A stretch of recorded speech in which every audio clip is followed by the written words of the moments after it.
Algunos astrónomos pudieron hacer observaciones con las lentes que se usaban para navegación, que se las llamaba astrolabios.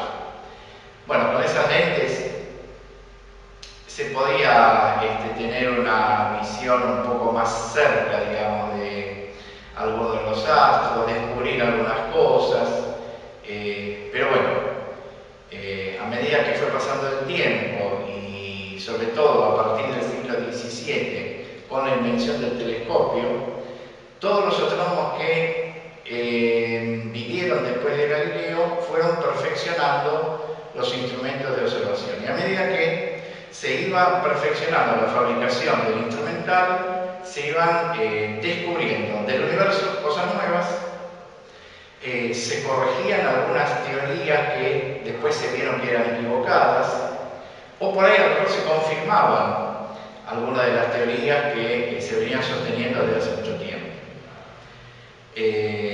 Una de las hipótesis que después se vio que estaba lejos de la realidad era la que, y se mantuvo durante más de 1000 años, la que había planteado Claudio Ptolomeo cuando hablaba de que los planetas describen en el espacio órbitas circulares.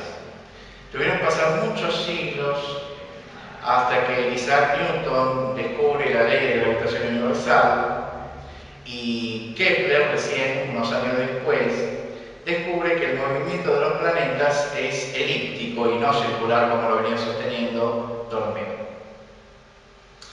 Hay que recalcar algo que también es muy importante.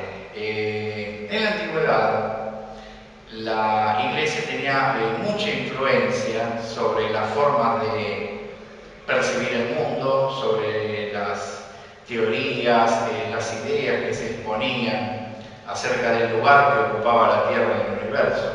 Por ejemplo, la Iglesia sostenía que la Tierra era el centro del universo, a pesar de que los griegos, algunos como Aristarco de Samos y otros más se habían dado cuenta de que en realidad es la Tierra la que gira alrededor del Sol.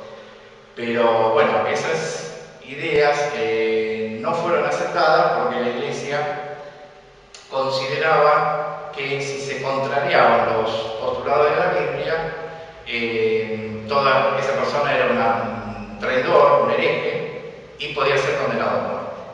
Entonces muchos de esos descubrimientos se mantuvieron algo así como, digamos, bajo la alfombra, ¿no?, escondidos, hasta que salieron a la luz muchos siglos después. Por ejemplo, en el siglo XVI vivió un astrónomo que se llamó Nicolás Copérnico, que reflotó la idea de que el Sol gira alrededor de la Tierra, y esa idea ya empezó en esa época a ser aceptada, ya empezó a tener consenso en el mundo. Y además era muy fácil creer, como se creyó durante siglos, que el Sol era el que se movía, ¿no?, esa idea equivocada, porque si nos levantamos a la mañana, vemos el amanecer, pareciera como que el Sol sale por el este y luego después se esconde por el oeste. Entonces, en esa apariencia de lo que vemos en el cielo, es lo que mantuvo a la humanidad durante tanto tiempo esta creencia equivocada de que el Sol giraba alrededor de la Tierra.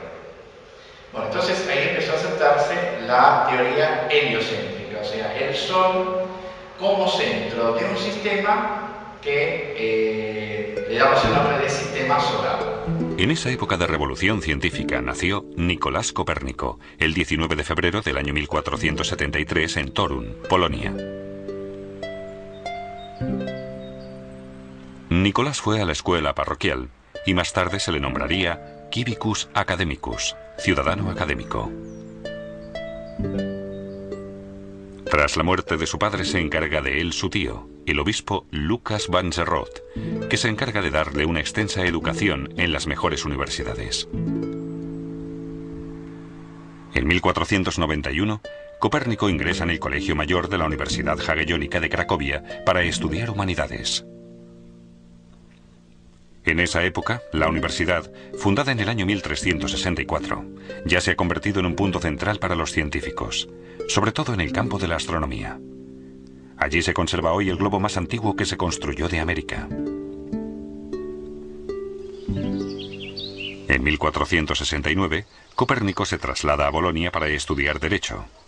Allí despierta su interés por la geografía y la astronomía. En el año 1500, recibe una oferta de la Universidad de Roma, La Sapienza, para dar clases de matemáticas y astronomía.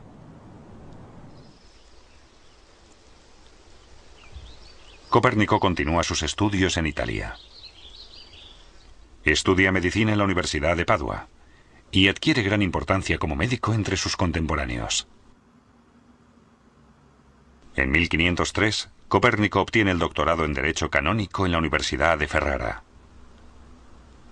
3 años más tarde regresa a su patria y trabaja como médico de cámara y secretario de su tío, el obispo de Guarmia. En el año 1512 fue nombrado canónigo en Freudenburg, con lo que se asegura el sustento para el resto de su vida. No obstante, el cargo conllevaba diversas tareas administrativas.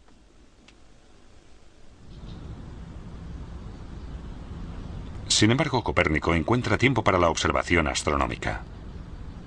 En una pequeña torre de la Catedral de Freudenburg, crea su propio observatorio.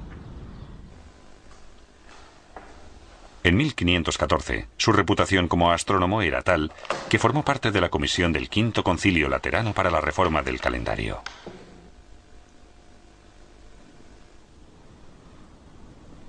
En esa época, redacta su primera obra astronómica, Commentariolus, pequeño comentario. En ella ya encontramos el primer esquema de su nueva concepción del mundo, en cuyo centro se encuentra el Sol, pero Copérnico esperará para publicarla. La idea del universo heliocéntrico llegará a Copérnico a través de la lectura de estudios antiguos. En ellos encontró un pensamiento que consideró revolucionario. El erudito griego Aristarco de Samos investigó el movimiento irregular de los planetas conocidos y consiguió dar una explicación. Afirmó que la Tierra también se movía y que recorría su órbita alrededor del Sol más rápido que los planetas situados a más distancia. De esa forma adelantó que todos los planetas, incluida por lo que parecía la Tierra, giraban alrededor del astro.